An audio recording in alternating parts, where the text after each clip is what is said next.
भक्तों, जब जीवन की राह कठिन हो जाए और मन को शांति की तलाश हो, तब प्रभु शिव का स्मरण संजीवनी बन जाता है। भक्तों, जेठ महीने की शुक्ला पक्ष की यह पावन संध्या, जब रवि प्रदोष व्रत का पुण्यकाल है, अवसर है स्वयं महादेव को प्रसन्न करने का। आइए आज हम जानेंगे इस दिव्य व्रत की संपूर्ण महिमा, उसकी विधि, उसके लाभ और एक ऐसा उपाय जो आपके जीवन में सुख, शांति और समृद्धि का मार्ग खोल सकता है। भक्तों, प्रदोष व्रत भगवान शिव को समर्पित एक अत्यंत फलदायी व्रत है जो हर त्रयोदशी तिथि को संध्या के समय यानी प्रदोष काल में रखा जाता है। भक्तों, प्रदोष का व्रत हर महीने की शुक्ला पक्ष की त्रयोदशी और कृष्णा पक्ष की त्रयोदशी दोनों में प्रदोष व्रत रखा जाता है। जब यह व्रत रविवार के दिन पड़े तो इसे रवि प्रदोष कहते हैं। भक्तों, अब आइए जानते हैं रवि प्रदोष व्रत की तिथि व पूजा विधि के समय। भक्तों, रविवार 8 जून 2025 ज्येष्ठ शुक्ला त्रयोदशी प्रदोष काल का समय शाम लगभग 7:10 PM से 9:10 PM तक। भक्तों, इसी समय पूजा करने से व्रत का विशेष पुण्य प्राप्त होता है। भक्तों, रवि प्रदोष व्रत करने के लाभ। भक्तों, रवि प्रदोष व्रत करने से भगवान शिव एवं सूर्य देव की कृपा एक साथ ही प्राप्त होती है।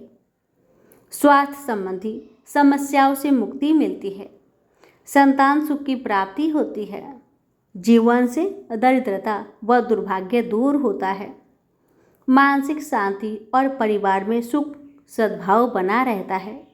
इतना ही नहीं भक्तों, मृत्यु के उपरांत शिवलोक की प्राप्ति मानी गई है। आइए जानते हैं व्रत एवं पूजन विधि के बारे में। भक्तों, इस दिन प्रातः स्नान कर व्रत का संकल्प ले। दिन भर फलहार या निर्जल व्रत रहे। प्रदोष काल में घर को शुद्ध कर शिव जी का पूजन करें। शिवलिंग पर जल, दूध, बेलपत्र, धतूरा, भस्म आदि चढ़ाए। ओम नमः शिवाय मंत्र का जाप करें। शिव चालीसा या रुद्राष्टक का पाठ करें। दीपदान करें व आरती करें।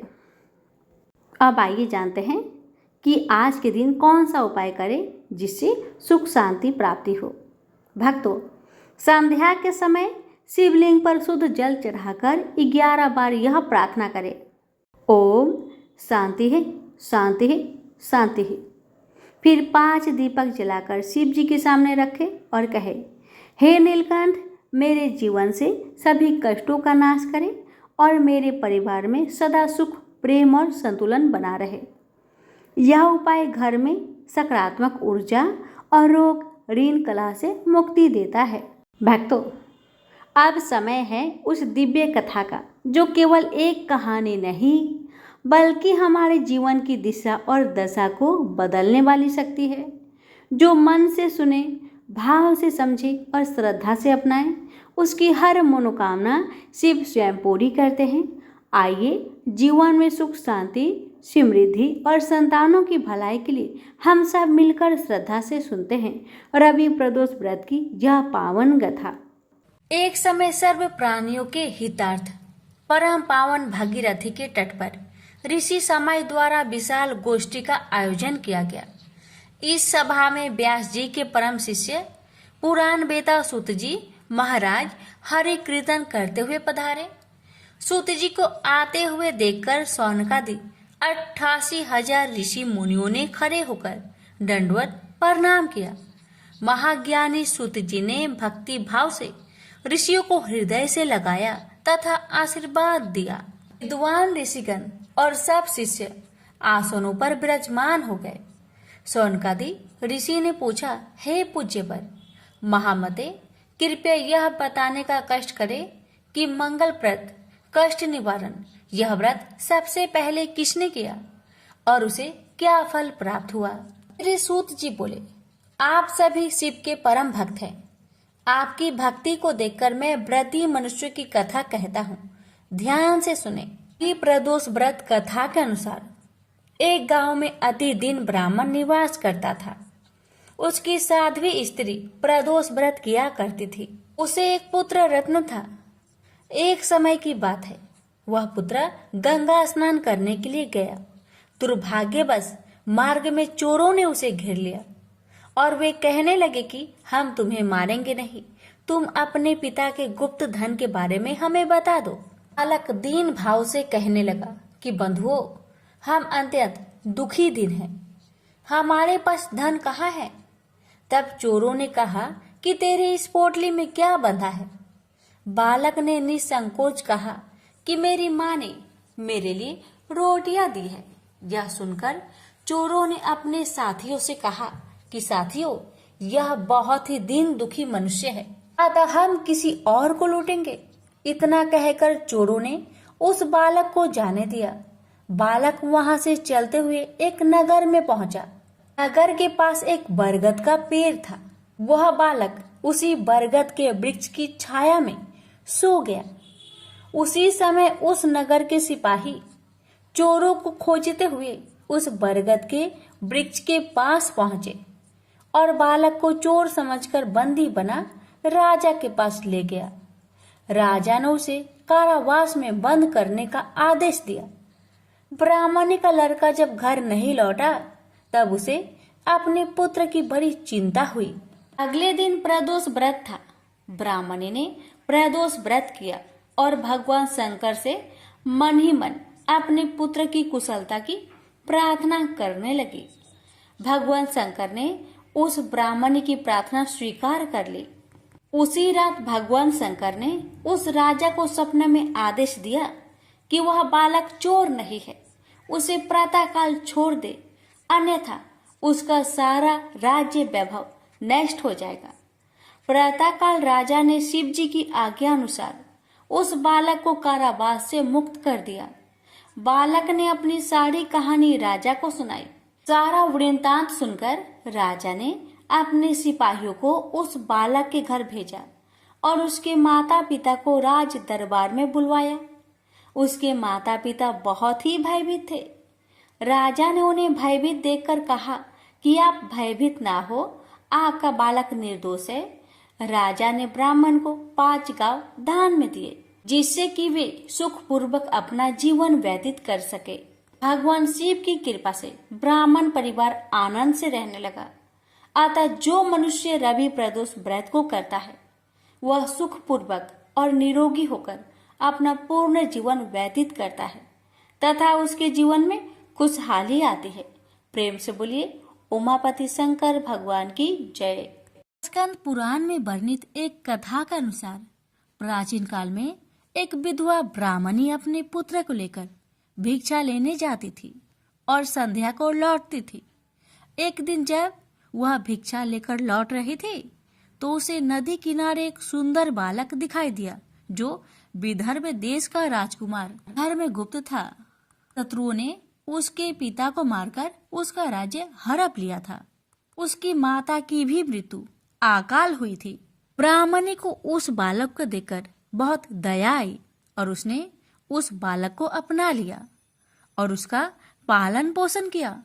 कुछ समय पश्चात ब्राह्मणी दोनों बालक के साथ देवयोग से देव मंदिर में गई।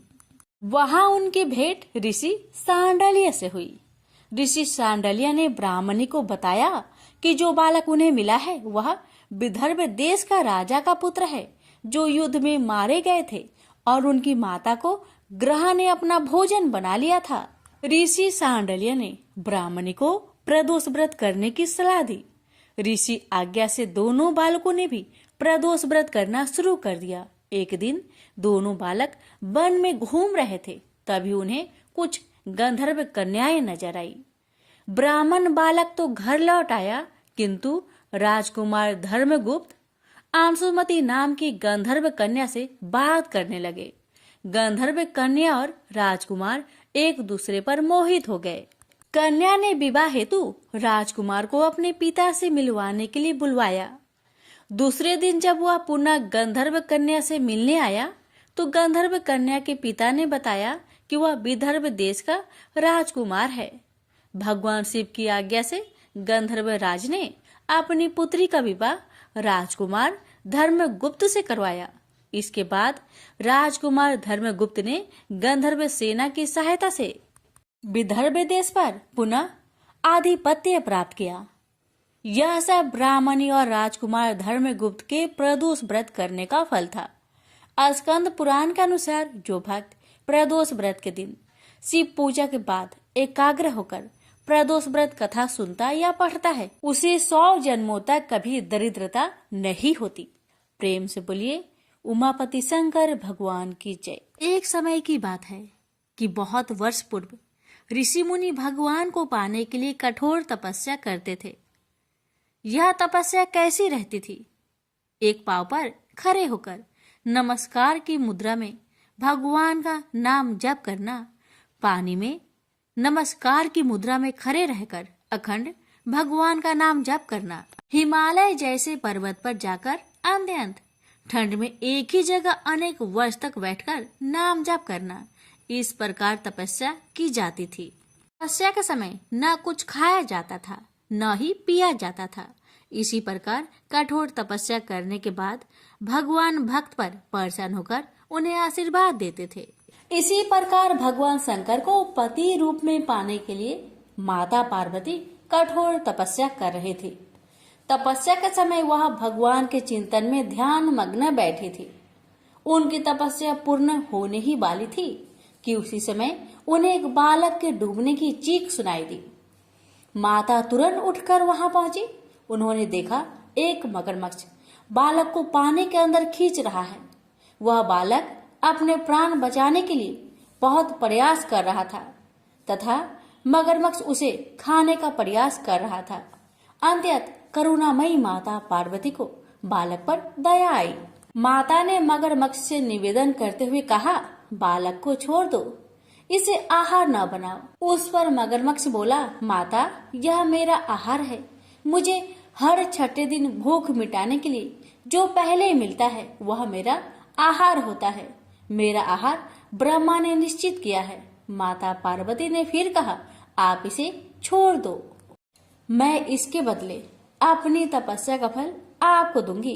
पार्वती माता ने बालक के प्राणों की रक्षा के लिए अपनी कठोर तपस्या का फल दांव पर लगाया। मगरमच्छ ने भी उसे स्वीकार किया। पार्वती माता ने उसी समय संकल्प किया और अपनी पूरी तपस्या का फल उस मगरमच्छ को दे दिया।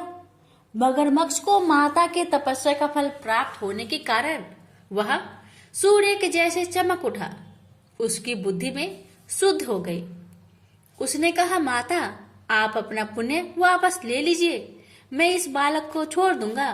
माता ने तो वचन दिया था, इसलिए उन्होंने तपस्या का फल वापस लेने से मना कर दिया और वह बालक को गोद में लेकर ममता से दुलारने लगी। बाद में माता ने उस बालक को उसके घर सुरक्षित लौटा दिया और वे अपने स्थान पर वापस आ गई। भगवान शिव जी को प्राप्त करने हेतु उन्होंने पुनः तप करना आरंभ कर दिया। उसी समय भगवान शिव जी माता पार्वती के सामने प्रकट हो गए। भगवान शिव जी उन्हें बोले, पार्वती अब तुम्हें तप करने की आवश्यकता नहीं है। हर प्राणी में मेरा ही वास है। तुमने उस मगरमच्छ को अपने तप का जो फल दिया है वह मुझे ही प्राप्त हुआ है, इसलिए तुम्हारे तप का फल अनंत गुना हो गया है। तुमने करुणा और ममता से द्रवित होकर बालक की रक्षा की, इसलिए मैं तुम पर प्रसन्न हूँ और तुम्हें अपनी पत्नी के रूप में स्वीकार करता हूँ। प्रेम से बोलिए उमापति शंकर भगवान की जय। एक समय की बात है, एक क्षेत्र में पुत्र की प्राप्ति हेतु भगवान शिव से आज्ञा लेकर पार्वती ने 1 वर्ष तक चलने वाले पुण्य व्रत का समापन किया। व्रत की समाप्ति पर पुरोहित सनत कुमार ने देवी पार्वती से कहा, सुव्रते मुझे दक्षिणा चाहिए। पार्वती ने मुंह मांगी दक्षिणा देने का वचन दिया। फिर क्या था, पुरोहित बने सनत कुमार ने अस्वाभाविक दक्षिणा की याचना की। देवी इस व्रत में दक्षिणा स्वरूप मुझे अपने पति को दीजिए। यह सुनते ही देवी पार्वती पर जैसे वज्रपात हुआ। वो व्याकुल होकर विलाप करती हुई मूर्छित हो गई। पार्वती को मूर्छित देखकर ब्रह्मा, विष्णु और मुनियों को हंसी आ गई। उन्होंने पार्वती को समझाने के लिए भगवान शिव को भेजा। पार्वती की मूर्छा टूटने पर शिव ने उन्हें समझाया, हे देवी, देव कार्य, पितृ कार्य या नित्य नैमित्तिक जो भी कार्य दक्षिणा से रहित होता है निष्फल हो जाता है। उस कर्म से दाता कालसूत्र नामक नगर में गिरता है। इसके बाद वह दीन होकर शत्रुओं से पीड़ित होता है। ब्राह्मण को संकल्प की हुई दक्षिणा उस समय न देने से वह बढ़कर कई गुना हो जाती है। भगवान विष्णु और ब्रह्मा ने पार्वती से धर्म रक्षा के लिए अनुरोध किया। धर्म ने भी समझाया, देवताओं ने भी कहा, मुनियों ने भी दक्षिणा देने की प्रेरणा दी। फिर भी पार्वती चुप रही। तब सनत कुमार ने कहा, हे शिवे, या तो आप मुझे दक्षिणा में अपने पति को प्रदान कीजिए या अपने दीर्घकालीन कठोर तप का फल भी त्याग दीजिए। इस महान कर्म की दक्षिणा न मिलने पर मैं इस दुर्लभ कठोर व्रत का फल ही नहीं, आपके समस्त कर्मों का फल भी प्राप्त कर लूंगा। उद्गन होकर पार्वती ने कहा, पति से वंचित हो जाने वाले कर्म से क्या लाभ? दक्षिणा देने तथा धर्म और पुत्र की प्राप्ति से मेरा क्या हित होगा? पृथ्वी देवी की उपेक्षा कर वृक्ष की पूजा करने से क्या प्राप्त हो सकेगा? साध्वी स्त्रियों के लिए पति 100 पुत्र के समान होता है। ऐसी स्थिति में यदि व्रत में अपने पति को ही दक्षिणा दे दी जाए तो पुत्र से क्या लाभ? यह सत्य है कि पुत्र पति का ही अंश होता है, लेकिन उसका एकमात्र मूल तो पति ही होता है। मूल धन के नष्ट होने पर समस्त व्यापार ही विनष्ट हो जाता है। उसी समय आकाश में देवताओं और ऋषियों ने एक रत्न निर्मित रथ देखा जो पार्षदों से घिरा हुआ था। उस रथ से श्री नारायण उतरकर देवताओं के सम्मुख उपस्थित हुए। उन श्री नारायण को ब्रह्मा, विष्णु और शिव ने रत्न सिंहासन पर बैठाकर उन्हें प्रणाम किया और हाथ जोड़कर गदगद कंठ से स्तुति की। वहां का सारा वृत्तांत जानकर श्री नारायण ने कहा, शिव प्रिया पार्वती का यह व्रत लोक शिक्षा के लिए है, अपने लिए नहीं, क्योंकि ये तो स्वयं समस्त व्रतों एवं तपस्याओं का फल प्रदान करने वाली है। इनकी माया से ही चराचर जगत मोहित है। फिर उन्होंने पार्वती को संबोधित कर कहा, हे शिवे, इस समय तुम महादेव जी को दक्षिणा में देकर अपना व्रत पूर्ण कर लो। फिर समुचित मूल्य देकर अपने जीवन धन को वापस ले आना। गौओं की भांति शिव भी विष्णु के शरीर में ही है, अतः तुम ब्राह्मण और गो मूल्य प्रदान कर अपने पति को लौटा लेना। यह कहकर वे अंतर ध्यान हो गए। तब पार्वती प्रसन्न मन से अपने प्राण सर्वस्व को दक्षिणा में देने के लिए तैयार हो गई। उन्होंने हवन की पूर्ण आहुति की और अपने जीवन नाथ शिव को दक्षिणा रूप में दे दिया। इसके बाद उन्होंने पुरोहित सनत कुमार से निवेदन किया, हे ब्रिब्बर, गौ का मूल्य मेरे पति के बराबर है। मैं आपको अत्यंत सुंदर 1 लाख गौ प्रदान करूंगी। इसके बदले में आप मेरे जीवन सर्वस्व को लौटा दीजिए। प्राणनाथ के मिल जाने पर मैं पुनः ब्राह्मणों को विपुल दक्षिणाएं प्रदान करूंगी। तब सनत कुमार ने पार्वती से कहा, हे देवी, मैं ब्राह्मण हूँ, मैं 1 लाख गौ लेकर क्या करूंगा? इस दुर्लभ रत्न के सामने 1 लाख गौ की क्या तुलना है? मैं इन्हें साथ लेकर त्रिलोक में भ्रमण करूंगा। उस समय समस्त बालक उन्हें देखकर प्रसन्नता पूर्वक ताली बजा बजाकर अट्ठास करेंगे। कहने के साथ ही सनत कुमार ने भगवान शिव को अपने पास बैठा लिया। यह सुनकर पार्वती जलहीन मछली की भांति छटपटाने लगी। उन्होंने मन ही मन सोचा, कैसा दुर्भाग्य है मेरा कि मुझे ना तो अभिष्ट देव का दर्शन ही हुआ और ना ही व्रत का फल प्राप्त हो सका। आधीर होकर वे अपने प्राण त्यागने के लिए प्रस्तुत हो गई। अकस्मात उसी समय आकाश में तेज समूह प्रकट हुआ। उस तेज समूह को देखकर पार्वती ने उससे अपने ऊपर दया करने को कहा और उस महान तेजो राशि के मध्य विश्व मोहन श्री कृष्ण स्वरूप का दर्शन किया। ऐसे भुवन मोहन अनूप रूप को देखकर भगवती पार्वती उसी के सदृश पुत्र की कामना करने लगी और उसी क्षण उन्हें वह वर भी प्राप्त हो गया। तदंतर वह तेज वही तिरोहत हो गया। तब देवताओं ने ब्रह्मा पुत्र सनत कुमार को समझाया। सनत कुमार ने दिगंबर शिव को उनकी प्राणेश्वरी पार्वती को लौटा दिया। तो प्रेम से बोलिए उमापति शंकर भगवान की जय। काशी क्षेत्र का महात्म्य, इसे पढ़ने सुनने से सबका कल्याण होता है, सभी मनोकामना शीघ्र ही पूर्ण हो जाती है।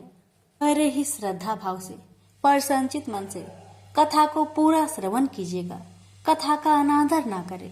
नाथ आप सभी की मनोकामना को अवश्य पूर्ण करेंगे। कथा एक समय की बात है। त्रिपुरारी भुजंगधारी श्री काशीपति महादेव जी जगन माता पार्वती के साथ प्रसन्न रूप में विराजमान थे। जग माता ने उनसे अनुरोध किया, भगवान कोई कथा कहिए। इस पर भगवान भूत भावन किंचित मुस्कुराए और बोले, हे पार्वती सुनो, पूर्व समय में कुसमांड नामक एक ऋषि का पुत्र मंडप नाम से विख्यात था। बाल्यकाल में ही कुसंगति के कारण पाप कर्म में लीन हो गया था। अतः उसकी निंदित कथाओं को सुनकर उसके पिता, माता, भाई आदि सभी संबंधियों ने उसको अपने से अलग कर दिया। वह पूर्व जन्म के कर्मों के कारण किसी का कहना नहीं मान रहा था। उसकी आदतें यहाँ तक कि खराब हो गई कि वह साधु, महात्मा, सत्पुरुषों एवं देवी देवताओं तक की निंदा करने लगा। युवा होने पर वह दूसरी स्त्रियों के प्रेम में फंस गया। प्रेम के बस में होकर वह औरों के द्रव आदि की चोरी में भी लीन हो गया। उसके दो घनिष्ठ मित्र थे, एक था नापित, दूसरा था पटहारा। इन तीनों ने मिलकर विचार किया कि किसी धनी के घर चोरी करके अधिक धन प्राप्त किया जाए। अतः तीनों ने मिलकर राजा के यहाँ चोरी की। इस चोरी के कारण बहुत सा धन हाथ लगा। सारा धन मंडप के पास था। दोनों मित्रों के मांगने पर भी उसने उन लोगों का हिस्सा नहीं दिया। इस धन को वह एक वैश्या के यहाँ ले गया। वैश्या के यहाँ वह प्रेम लीला करने लगा। इस बीच उसको प्यास लगी। पलंग के नीचे रखी गिलास उसने खाली कर दी। स्वाद कुछ दूसरा था। इसमें क्या था? उसने वैश्या से पूछा। इसमें मदिरा थी। मंडप को इससे बड़ा दुख हुआ। मदिरा पान करके उसने महापाप किया है, यह सोचकर वह बड़ा दुख करने लगा। पर वैश्या बराबर मदिरा का गुणगान करती गई। उसने मंडप को फुसलाकर और मदिरा पिला दी तथा उसका सारा धन लेकर उसको बाहर निकाल दिया। होश में आने पर मंडप बड़ा विलाप करने लगा। पश्चाताप करता हुआ वह अपने मित्र के पास आया। सारी आप बीती सुना दी। उन मित्रों ने कहा, हे मित्र, तुमने मदिरा पान करके बड़ा पाप किया है। अब तुम इसका प्रायश्चित करो। मुझे प्रायश्चित का उपाय कहो। बिना प्रायश्चित के सुरापान का दोष नहीं मिटेगा। अतः उस वैश्य से स्वर्ण प्राप्त कर दान करो। यदि तुम ऐसा नहीं करोगे तो हम लोग तुम्हारी बड़ी निंदा करेंगे। यह सुनकर मंडप बड़ा दुखी हुआ। वह वैश्या के पास आया और वैश्या से अपना सारा दुखड़ा सुनाया। उसने वैश्या से स्वर्ण की मांग की। इस पर वैश्या बड़ी बिगड़ी और बोली, तुमने जो धन दिया है अब उसकी मांग मत करो। वैश्याएं कभी मिला हुआ धन वापस नहीं करती। क्या तुमको इस साधारण नियम का ज्ञान नहीं है? इस पर मंडप गिड़गिड़ाने लगा, पर वैश्या का हृदय पर इसका जरा भी असर न हुआ। उसने अन्य वैश्याओं को बुला लिया। सब मिलकर उसकी भर्त्सना करने लगी। कई ने तो उसको धमकी भी दे दी। हे पार्वती, इस प्रकार मंडप बहुत अपमानित होकर वहां से निकाल दिया गया। मंडप विलाप करता हुआ अपने पिता के घर की ओर चला। उसके दोनों मित्र पीछे लग गए। जब मंडप पिता के सामने आया तो दोनों मित्रों ने उसका हाथ पकड़ लिया। बोले, मंडप, हम लोगों ने मिलकर राजा के यहाँ चोरी की है। पर तुमने हम लोगों का अंश नहीं दिया है। तुम हम लोगों का अंश दो। यह बात सुनकर कुष्मांड मुनि बहुत दुखी हुए और बोले, इस अधम से तुम लोगों की मैत्री कैसे हो गई? मंडप के मित्रों ने कहा, हे मुने, इसे भाभी ही समझिए, पर न्याय की बात तो यह है कि आपका पुत्र हमारा अंश नहीं दे रहा है। यह सारा धन लेकर एक वैश्या के यहाँ चला गया। उसने सारा धन ले लिया। वह वैश्या वाद विवाद में बड़ी चतुर है। वह धन वापस नहीं करेगी। अतः आप हमारा धन दिलवाइए, अन्यथा हम राज दरबार में गुहार करेंगे। इस पर कुष्मांड मुनि ने अपने पुत्र का हाथ पकड़ लिया। मुनि ने कहा, चलो मैं स्वयं राजा के पास चलता हूँ। न्याय प्रिय और धर्मात्मा राजा के दंड से पाप का नाश हो जाता है। पाप का प्रायश्चित न करने पर नरक यातना भोगनी पड़ती है। इस पर मंडप के मित्रों ने कहा, हे मुने, आप अपने पुत्र को हमारे हवाले कर दे। राज दरबार में आपका जाना ठीक नहीं है। हम लोग इससे निपट लेंगे। इस पर मुनि श्रेष्ठ ने कहा, हे अधम पुत्र, तुम इन लोगों के साथ जाकर राजदंड भोगकर प्रायश्चित करो। तुमने जो किया है बहुत बुरा किया है।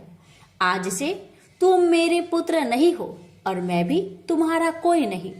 जब तक तुम प्रायश्चित करके नहीं आओगे, मैं तुम्हारा मुख नहीं देख सकता। मंडप के मित्र मंडप को अपने साथ ले गए। दूर एक घने जंगल में ले जाकर पहले तो उसकी खूब भर्त्सना की, फिर बाद में उसको पीटना शुरू किया। बेहद पीटने के कारण मंडप बेहोश होकर गिर पड़ा। उसके मित्रों ने समझा कि वह मर गया, अतः उसको मरा हुआ जानकर उसके मित्रगण उसे वहीं छोड़कर चले गए। कुछ देर बाद मंडप को चेत आया तो वह विलाप करता हुआ एक और को चल पड़ा। उसके दोनों मित्र एक मंदिर में रात भर भूखे प्यासे टिके रहे और प्रायश्चित करते रहे। प्रातः वे दोनों उसे देखने के लिए गए कि उसके शरीर की अब क्या गति है। वहां मंडप को न पा उन दोनों को बड़ा आश्चर्य हुआ। फिर तो वे समझ गए कि मंडप मरा नहीं है, वह जीवित है और कहीं चला गया है। उस दिन शिव महात्म्य को जानने वाले लोग पंचकोशात्मक लिंग की प्रदक्षिणा कर रहे थे। मंडप भी उन लोगों के साथ हो गया। यात्रीगण कद्रमेश्वर के समीप रहे। मंडप ने भी वहां रहकर सारी रात जागरण किया। सब यात्रियों ने उसको साधु मान लिया और वह इस बात को भी मान गए कि वह परम शिव कुष्मांड का पुत्र मंडप है। मंडप शिवव्रतधारी परम शिव साधु के रूप में मान लिया गया। मंडप ने शंकर प्रतिमा के समक्ष नृत्य और भजन प्रारंभ कर दिया। सज्जनों ने उसकी भक्ति देखकर उसका बड़ा आदर किया। मंडप भी सत्संग से परम भक्ति भाव वाला हो गया। अब उसको ज्ञान हो गया कि शिव भक्ति के प्रताप से ही उसका इतना आदर हो रहा है। वह सबका प्रिय हो गया। साथ ही भोजन, धन्य धान्य, श्रद्धा भी मिल रही है। मंडप चंडिका देवी के मंदिर में आया।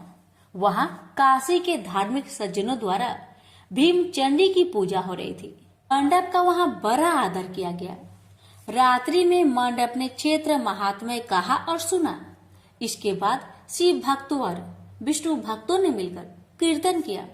मंडप ने इस नित्य कीर्तन में प्रमुख भाग लिया। इससे प्रसन्न हो सबने मंडप की भूरी भूरी प्रशंसा की। इस प्रकार मंडप का मन शिव में लग गया। हे पार्वती, इस प्रकार मंडप मेरे क्षेत्र की प्रदक्षिणा करने लगा। ब्रह्म हत्या, सुरापान और चौड़े कर्म आदि पापों से छुटकारा पाने के लिए मेरी स्तुति करने लगा। इस प्रकार की आराधना से वह सारे पापों से मुक्त हो गया। देहली विनायक में आकर मंडप जीवा की लोलुपता से मुक्त होकर केवल शिव शिव का उच्चारण करने लगा। उसकी साधना और भक्ति भाव को देखकर सर्वत्र उसका बड़ा आदर और मान सम्मान होने लगा। हे पार्वती, मंडप ने अन्न जल सब त्याग दिया और बार बार विलाप कर कहने लगा कि ब्राह्मण शरीरधारी होकर भी मैंने स्वर्ण की चोरी की, साध्वी माता को ठगा, वेश्यागमन, सूरापान किया, ब्राह्मण शब्द का हनन किया। पश्चाताप से मंडप बेहाल हो गया।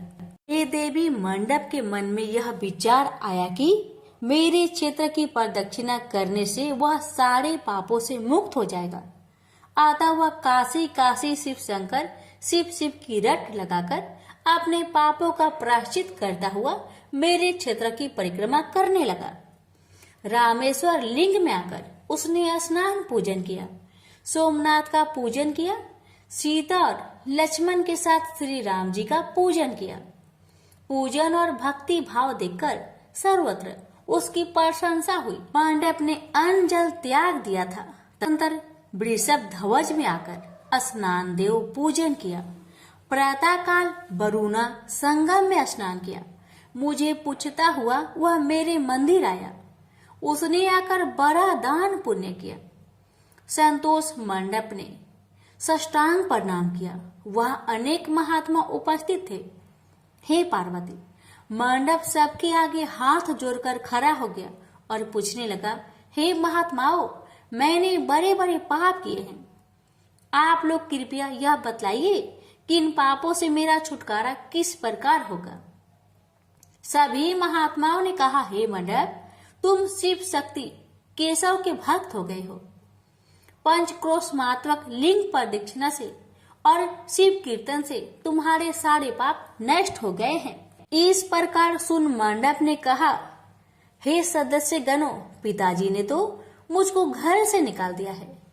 अब मैं अपने घर कैसे जाऊं और हे मुनि श्रेष्ठों, पिता को कैसे अपना मुख दिखलाऊं। इस पर सबने कहा, अब तुम्हारे सारे पापों का प्रायश्चित हो गया है, तुम सहर्ष घर जा सकते हो। हे पार्वती, इस प्रकार मंडप अपने पिता के घर के सामने आया और शिव शिव शंभो शंभो महादेव महादेव का उच्चारण करने लगा।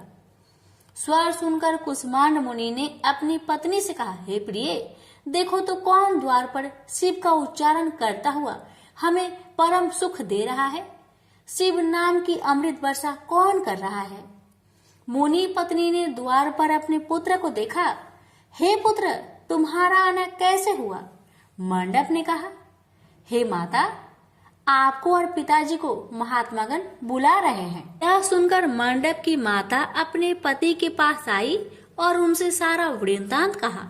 हे पूज्यवर, आपका पुत्र शिव का नाम रट्टा हुआ द्वार पर उपस्थित है। उसका कहना है कि प्रायश्चित करके वह पवित्र हो गया है। सदस्यगण आपको बुला रहे हैं, वे प्रायश्चित का प्रमाण देंगे। कुष्मांड मुनि दरवाजे पर आए। उन्होंने रुद्राक्षधारी शिव भक्त मंडप को देखा। तुम क्यों आए हो।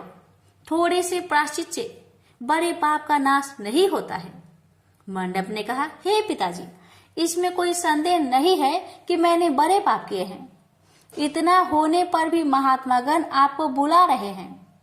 मुनि अपनी पत्नी के साथ महात्माओं के पास आए। महात्माओं ने एक स्वर से कहा, हे मुनिवर, आपका पुत्र समस्त पापों से मुक्त हो गया है। कुष्मांड ऋषि ने पूछा, हे मुनि श्रेष्ठो, किस आधार पर आपकी दृष्टि में मेरा पुत्र पाप मुक्त हो गया है। इसने तो बड़े बड़े पाप किए हैं। महात्माओं ने कहा, हे मुनि, इस मुक्ति मंडप के स्वामी श्री भगवान विष्णु है, वही इसका उत्तर देंगे। महात्माओं ने विष्णु भगवान की स्तुति की। इस पर आकाशवाणी हुई, हे स्तुति करने वाले महात्माओं, यह महापापी मंडप जो कुष्मांड मुनि का पुत्र है, अब अपने पापों से मुक्त हो शुद्ध हो गया है। यह साधु संतों के साथ शिव शंकर के क्षेत्र की परिक्रमा कर चुका है। अब कुष्मांड मुनि इसे ग्रहण कर सकते हैं। इस प्रकार हे पार्वती, मंडप को कुष्मांड मुनि आदर पूर्वक अपने घर ले गए। इस कथा को सुनकर माता पार्वती परम प्रसन्न हुई। बोली, प्रभु, आपने यह महत्वपूर्ण कथा कही, इससे कलयुग में प्राणियों का बड़ा भला होगा। कृपा कर इस पर कुछ और प्रकाश डाले। इस पर शिवजी बोले, हे पार्वती, अब तुम भैरव जी की कथा सुनो। इस पर भैरव जी प्रकट हुए और बोले, त्रेता युग में समदर्शी सांडल्य नाम का एक ब्राह्मण था। वह महापंडित था। उसकी पुत्री का नाम विशालाक्षी था। वह अति सुंदरी थी। बाल्यकाल में ही उसके पिता ने उसका विवाह कर दिया। विवाह के बाद भी वह अपने पिता के घर पर रहती थी। वह युवा हो गई। युवा अवस्था होने पर भी उसका पति न आया, अतः सांडिल्य ब्राह्मण की कन्या पाप रहता हो गई। इस कन्या ने काशी में बड़े पाप किए। सुंदरी होने के कारण दूर दूर के युवक उसके पास आने लगे। एक समय की बात है, बड़े बड़े पापों को नष्ट करने वाली पंचक्रोशी यात्रा के मार्गियों एक कर वह विचारने लगी कि इस लोगों को पाप रट किया जाए। उस रात यात्रीगण दुर्गा कुंड पर रुके थे। विशालाक्षी धन के लोभ से वहां गई। वहां भजन कीर्तन कर स्वयं रचाया। यात्री उसका भक्ति भाव देखकर प्रसन्न हुए और उसे वैष्णवी समझ बड़ा दान पुण्य किए। इस लोभ के कारण वैश्या विशालाक्षी यात्रियों के साथ हो गई। कर्म मेदेश्वर दहलीज रामेश्वर में उसने निवास किया और वरुणा संगम में स्नान किया। यात्रियों द्वारा उसने काशी महात्म्य की कथा भी श्रवण की।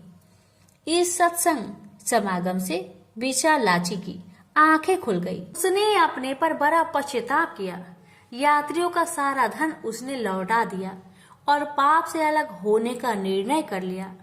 उसने महात्माओं से पूछा, हे देवताओं, मैं बड़ी पापिनी हूँ, कृपया मेरी मुक्ति का उपाय कहिए। इस पर महात्माओं ने कहा, देवी तुम धन्य हो, तुमको पापों से भय नहीं करना चाहिए। तुमने काशी क्षेत्र की प्रदक्षिणा की है, अब तुम हमारे साथ प्रदक्षिणा जारी रखो। विशालाक्षी ने उपयुक्त वचनों पर विश्वास किया। वह महात्माओं के साथ हो गई। 5वें दिन सभी यात्री वृषभ खंड में रहे। वह भी उन्हीं के साथ रही। सभी ने वरुणा संगम में स्नान किया और आदि केशव का पूजन किया। विशालाक्षी मुक्ति मंडप में आई। उसने बड़े भक्ति भाव से शिव शंकर की पूजा की। इस प्रकार विशालाक्षी सभी पापों से मुक्त हो गई। उसके पिता सांडिल्य ने बड़े आदर के साथ उसे अपने घर में स्थान दिया। वह इस प्रकार पवित्र हो गई। भैरव जी बोले, हे पार्वती, यह काशी क्षेत्र का महात्म्य है। इसे पढ़ने सुनने सुनाने से सबका कल्याण होता है। प्रेम से बोलिए हर हर महादेव। माता पार्वती की जय। भैरवनाथ की जय। भक्तों, इस प्रकार श्रद्धा और विश्वास से सुनी गई यह रवि प्रदोष व्रत कथा हमारे जीवन में शिव कृपा का प्रकाश फैलाए, समस्त कष्टों का नाश हो और हर घर में सुख शांति और समृद्धि का वास हो। जो भी भक्त सच्चे मन से रवि प्रदोष व्रत करता है और इस कथा को श्रद्धा से सुनता है, उसकी हर मनोकामना भगवान शिव अवश्य ही पूरी करते हैं। अब आइए भक्तों, अंत में मिलकर भगवान शिव से यह प्रार्थना करें, हे नीलकंठ, हे भोलेनाथ, जैसे आपने समुद्र मंथन में विष पीकर संसार की रक्षा की, वैसे ही हमारे जीवन से भी सारे विष, दुख, रोग और बाधाएं हर ले। हमें संयम, शांति और भक्ति का मार्ग दिखाए। ओम नमः शिवाय। हर हर महादेव। जय श्री गणेश।